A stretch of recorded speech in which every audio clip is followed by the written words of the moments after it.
Hai semuanya, hari ini Anda dan saya bersama-sama mau bahas sesuatu topik yang kelihatannya sangat ajaib. Topik yang mau kita bahas di video ini sangat ilmiah. Dan ini adalah bicara tentang melatih, mengerti, dan kita mau terapkan bahwa pikiran kita ini sebenarnya punya kekuatan yang luar biasa. Pikiran kita ini sanggup membuat apa yang kita inginkan, apa yang kita cita-citakan, apa yang mau kita raih dalam hidup ini bisa menjadi nyata, bisa mewujud, alias manifestasi dari yang tidak ada, yang hanya angan-angan, dan menjadi kenyataan.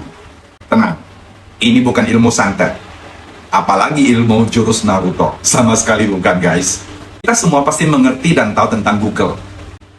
Otak kita ini, cara kerjanya mirip-mirip dengan Google. Karena apa yang kita cari, itu yang dikasih. Kayak kita di Google, kita cari sesuatu, kita search, maka kita dapat apa yang kita inginkan.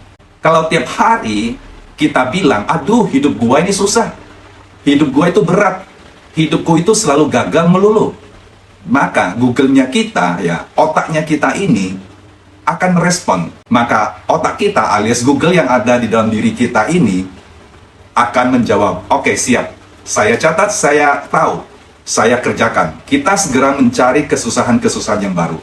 Kita mencari hal-hal yang membuat kita gagal seterusnya. Kita mencari hal-hal yang membuat kita merasa hidup ini begitu menderita, begitu tidak berguna. Seperti itu kira-kira. Bicara manifestasi, itu bukan sekedar kita mikir doang. Bukan gitu, guys.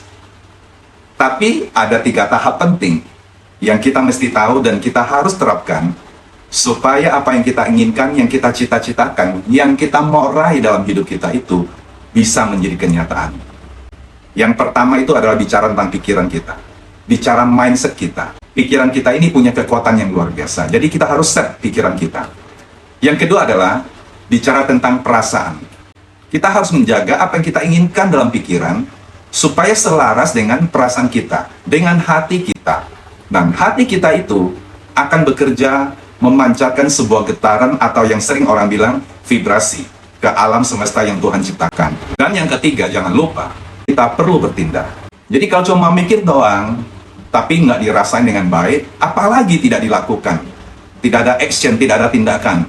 Kalau seperti itu, sama saja kayak kamu bilang mau diet, tapi masih sambil makan gorengan yang banyak, makan yang berlebihan, makan yang membuat badanmu menjadi melar, menjadi bobot bertambah.